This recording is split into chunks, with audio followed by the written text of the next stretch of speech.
நாட்டின் தற்போதைய புதிய அரசாங்கத்தின் மக்கள் விரோதக் கொள்கைகளுக்கு எதிராக பகிரங்கமாக குரல் எழுப்பும் சிவில் சமூக பிரமுகர்கள் மற்றும் அரசியல் விமர்சகர்கள் அனைவரும் போலீஸ் விசாரணைகளின் போது கடுமையான அச்சுறுத்தல்களுக்கும் மட்டற்ற உளவியல் நெருக்குவாரங்களுக்கும் உள்ளாக்கப்பட்டு தற்கொலையை நோக்கி தள்ளப்படுவதாக ஸ்ரீலங்கா பொதுஜன பெரமுனவின் தேசிய அமைப்பாளரும் நாடாளுமன்ற உறுப்பினருமான நாமல் ராஜபக்ச பாரதூரமான குற்றச்சாட்டுகளை முன்வைத்துள்ளார். Blue ocean group of companies இலங்கையின் வளர்ச்சியோடு உங்கள் வாழ்க்கையையும் உயர்த்துகிறோம்.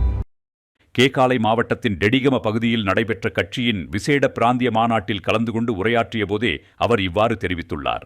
அரசாங்கத்தின் புலனாய்வு மற்றும் சிஐடி விசாரணை கூடங்களுக்குள் வைத்து வாக்குமூலங்களை வழங்கும் நபர்கள் திட்டமிட்ட முறையில் மிரட்டப்படுவதாக குறிப்பிட்டுள்ள நாடாளுமன்ற உறுப்பினர் நாமல் ராஜபக்ச, இலங்கையின் வரலாற்றிலேயே மிக அதிகளவிலான தற்கொலை மரணங்கள் பதிவாகும் ஒரு கொடூரமான காலப்பகுதியாக தற்போதைய நிர்வாக காலம் மாறியுள்ளதாக சாடியுள்ளார்.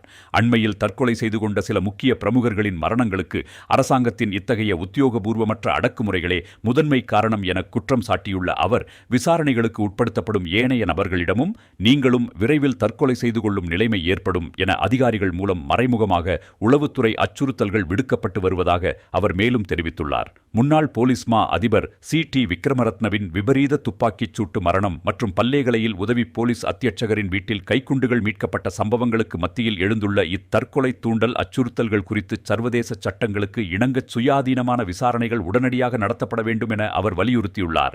இவற்றுடன் இணையாக தற்போதைய புதிய அரசாங்கத்தின் சீரற்ற பொருளாதார கொள்கைகள், மட்டற்ற புதிய வரி விதிப்பு முறைகள், அரச ஊழியர்கள் மற்றும் சர்வதேச முதலீட்டாளர்களை மனிதாபிமானமற்ற முறையில் நடத்தும் உத்திகள் ஆகியவற்றை வன்மையாக கண்டித்துள்ள நாடாளுமன்ற உறுப்பினர் நாமல் ராஜபக்ச, தேர்தல் மேடைகளில் பொதுமக்களுக்கு வழங்கப்பட்ட அத்தனை வாக்குறுதிகளையும் நிறைவேற்ற தற்போதைய புதிய அமைச்சரவை முற்றிலும் தவறிவிட்டதாக மேலும் மேலும் குற்றம் சாட்டினார்.